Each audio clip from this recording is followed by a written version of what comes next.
Just inside the Woodens River watershed and the Five Bridge Lakes Wilderness area, a little under half an hour from downtown Halifax, you'll find the Bluff Wilderness Hiking Trail, and you reach it by walking about 500 meters along the BLT rail trail, this trail, and it's here that I'm on my walkabout today.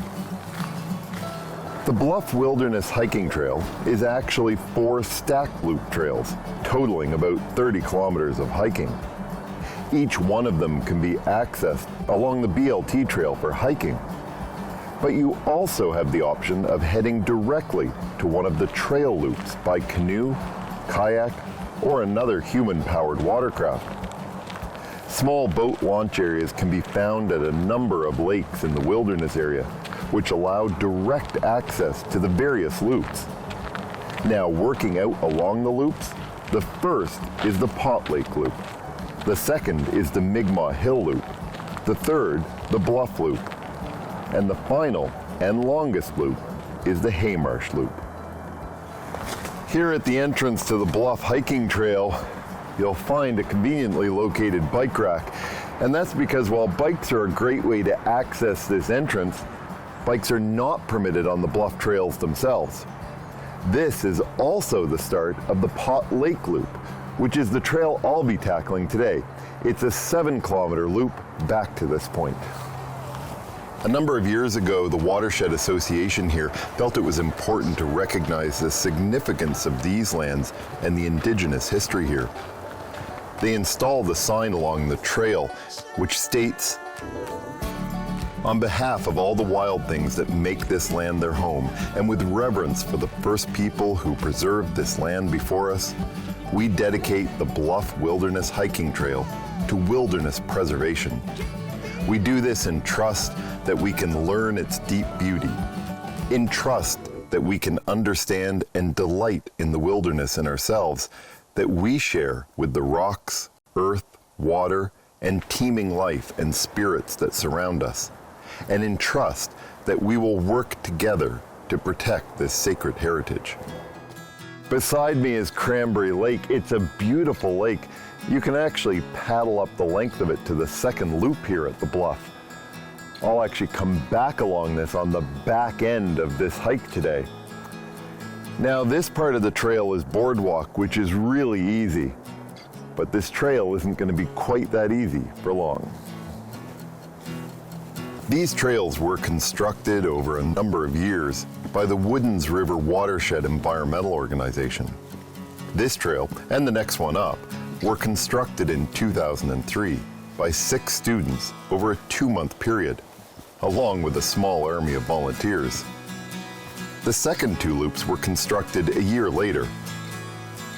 The trail crosses some very sensitive land. In places, it is narrow on purpose to minimize disturbance. It is not designed or intended for ATVs, or, as I mentioned earlier, bikes.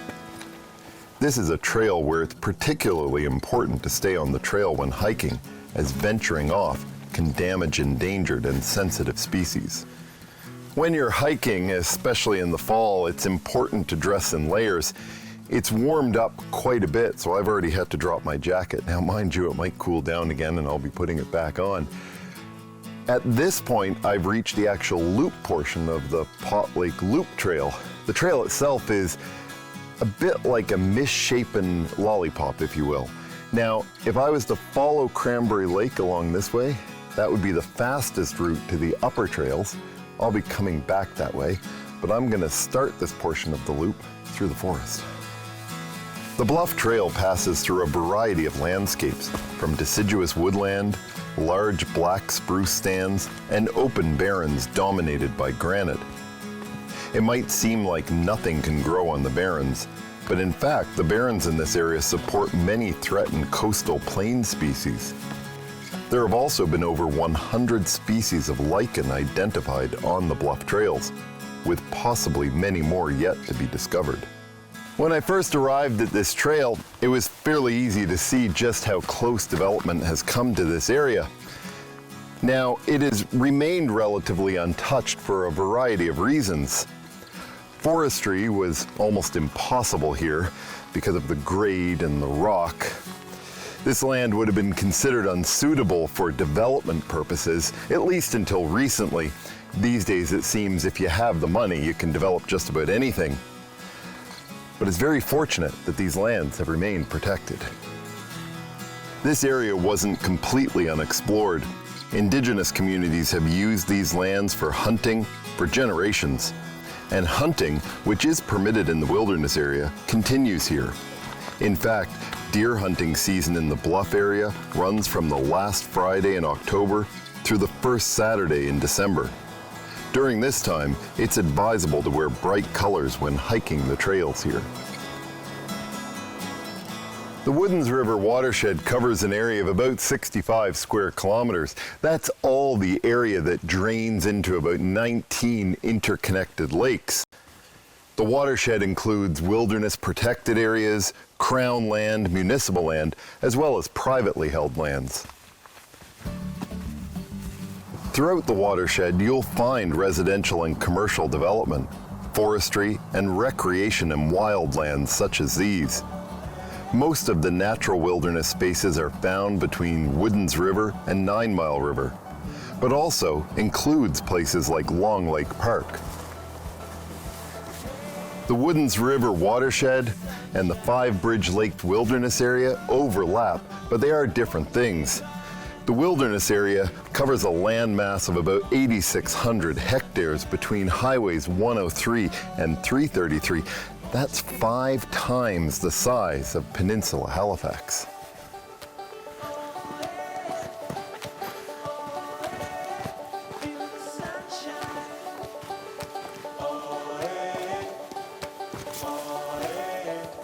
So this is pretty much the only point along this trail that the hike takes you right next to Pot Lake, the lake that actually lends its name to the trail loop itself. This is also more or less the halfway point for my hike. So after the break, I'll be continuing along this trail and heading back to the city. Won't you be mine? Feel the sunshine.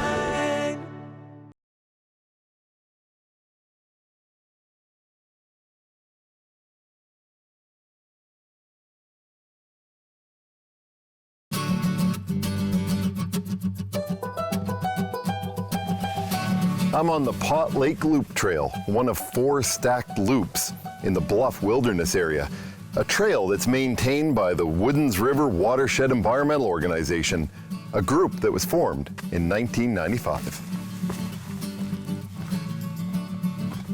The Watershed Organization was formed following a PCB spill in Five Island Lake, combined with concerns over development in and around the watershed. The organization remains committed to monitoring development and protecting the natural environment. They are also committed to helping people access and experience the natural environment through trail systems like this. Of course, the Bluff trail system does not sit independently. It connects to the BLT portion of the Trans-Canada Trail, which I came in on, and is also an integral part of the coastal waterway through a series of lakes, rivers, and portages that will bring you to Seabright.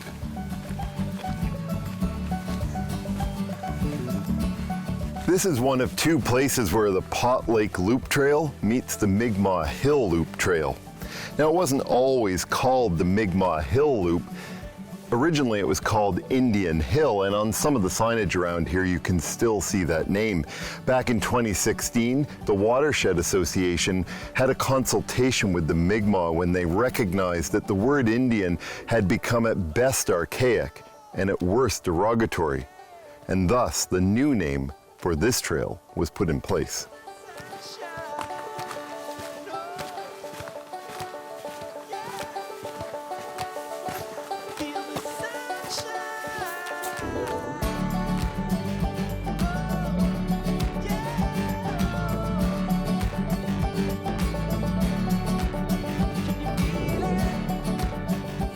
Wow, I mean, this vista, this is why people hike the Bluff Wilderness area. And there's a number of spots with views like this, and it's particularly stunning in fall. The leaves are just beginning to change now. Behind me is Cranberry Lake, Over on this side is Pot Lake. Of course, that's the lake that gave this trail its name. You can continue on the Mi'kmaq Hill Loop from here. You go down and around and up. It's about 7.5 kilometers to do that. You could also access it, if you didn't want to hike all the way up here, you could access it by canoe along Cranberry Lake. There's a portage site about 200 meters down the trail that way. You could also take a canoe further up at Frederick Lake. This is just absolutely stunning, and it's a great place to be on such a peaceful and sunny day like this. But for now, it's time to get back on the trail.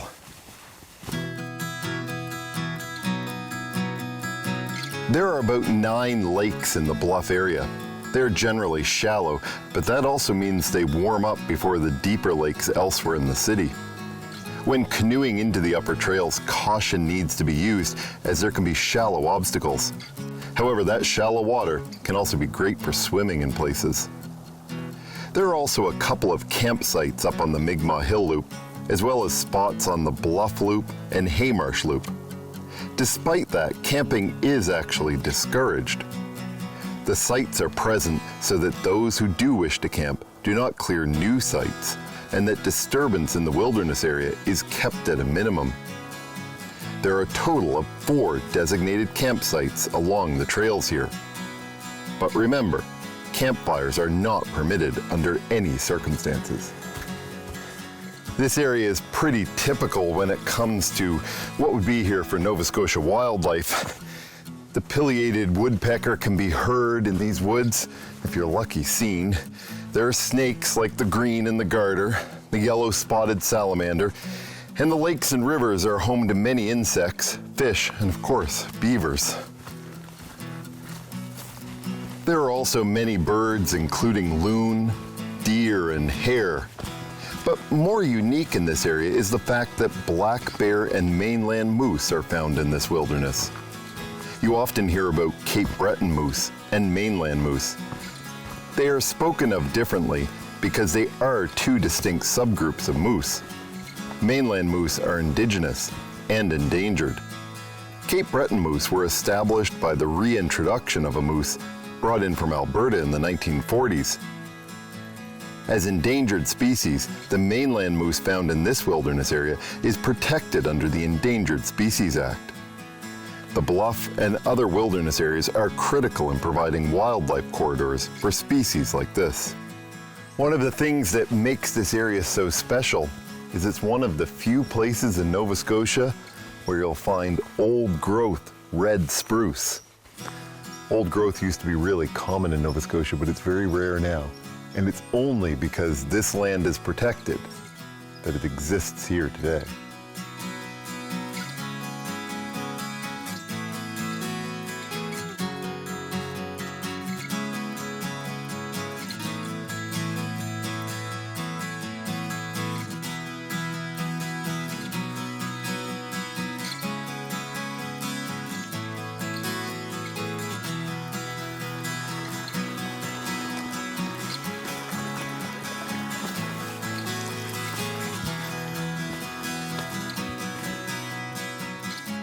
If you've been paying attention to the dates that I've mentioned as I've been on this hike, you may have picked up the fact that the wilderness area was designated quite a bit of time after these trails were built. Now, that's not all that uncommon in Nova Scotia, but it is a testament to the faith that this community had in the importance of this wilderness area and the importance of it being protected and the fact that that would one day happen.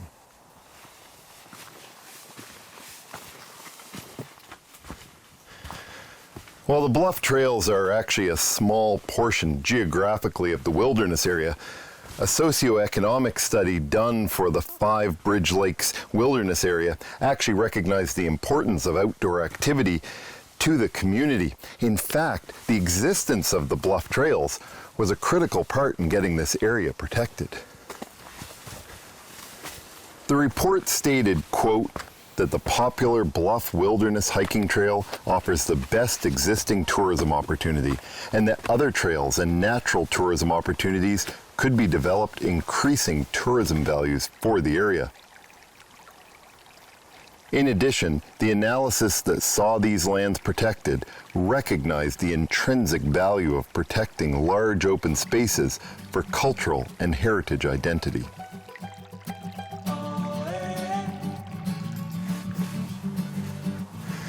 Well, I've reached the end of the Pot Lake Loop. Just a few meters up the trail there is where I headed out on the loop portion of this trail.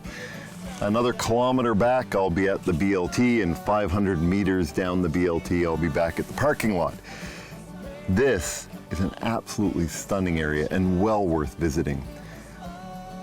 And it's all the more amazing because it's so close to development like highways and residential subdivisions. It truly is a credit to the many Nova Scotians who worked so hard to see this area protected, and those who continue to work to maintain these trails. Well, after the break, I'm headed in towards Bedford to visit a park that has some trails that are a bit easier to travel on, but it's a park that's tied up in a romantic love story. Won't you be mine? Feel the sunshine.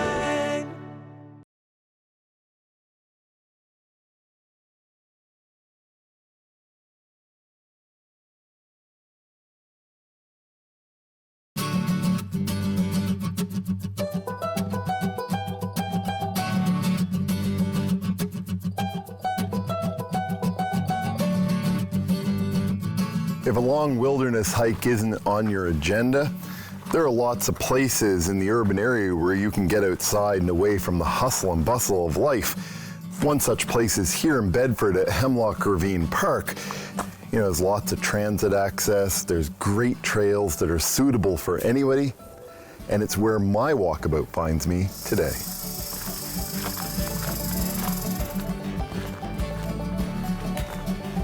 Before I head out on the trails in this park, I of course have to stop at what is perhaps the most iconic feature here, this heart-shaped pond. Now, there's an awful lot of urban legend around this park.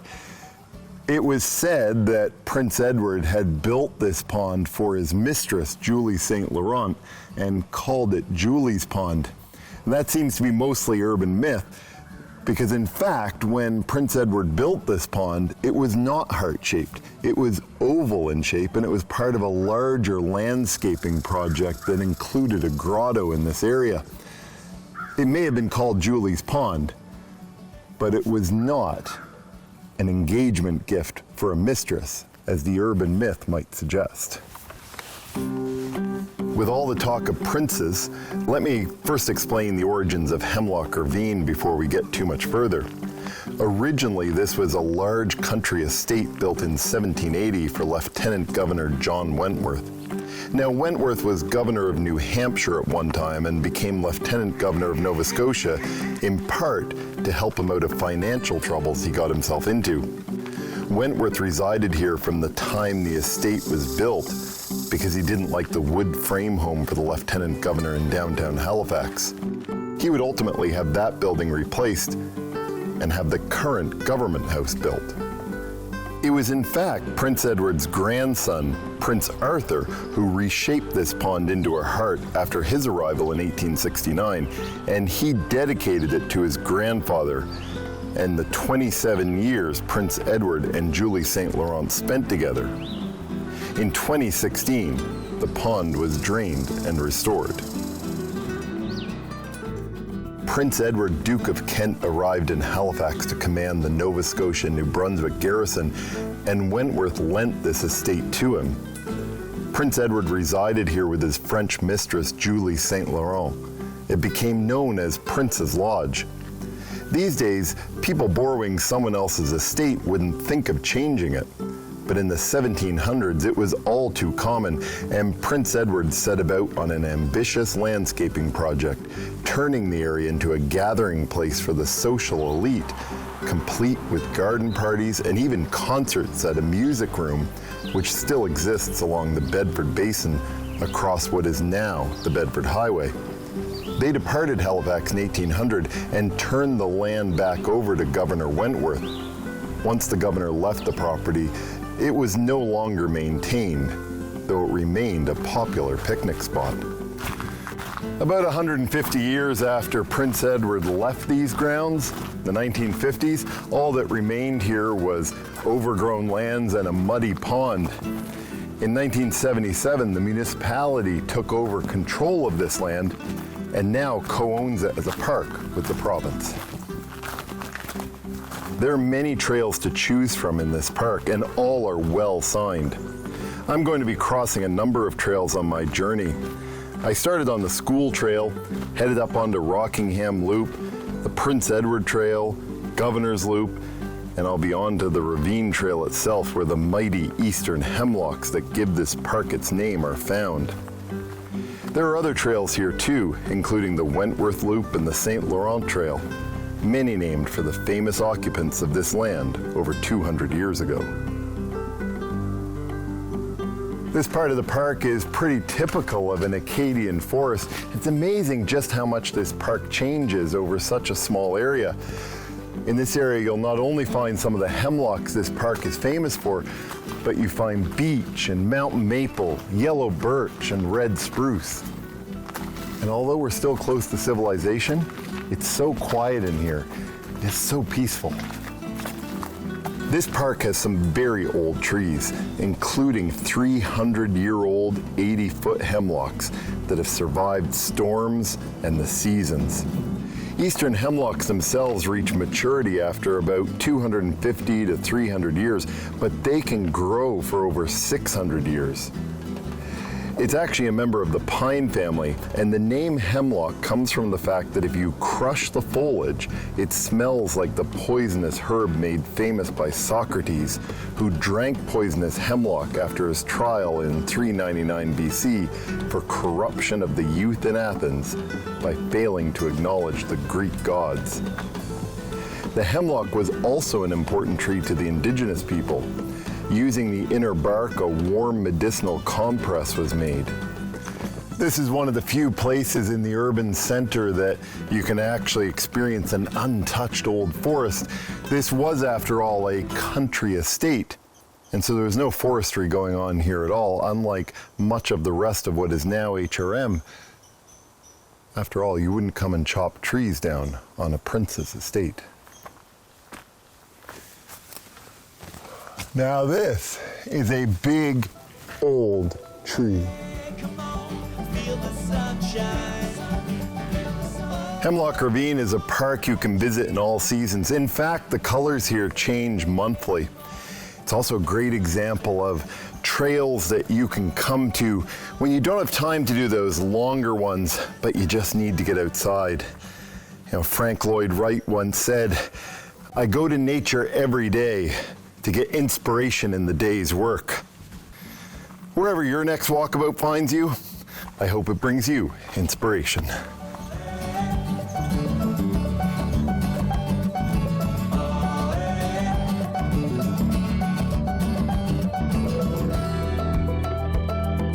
Hey, come on, feel the sunshine.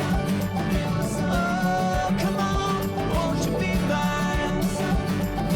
Hey, come on, feel the sunshine. Oh, come on, won't you be mine? Oh, hey, oh, hey, oh, hey, feel the sunshine. Oh, hey, oh, hey, oh, hey, feel the sunshine. Hey, come on, feel the sunshine.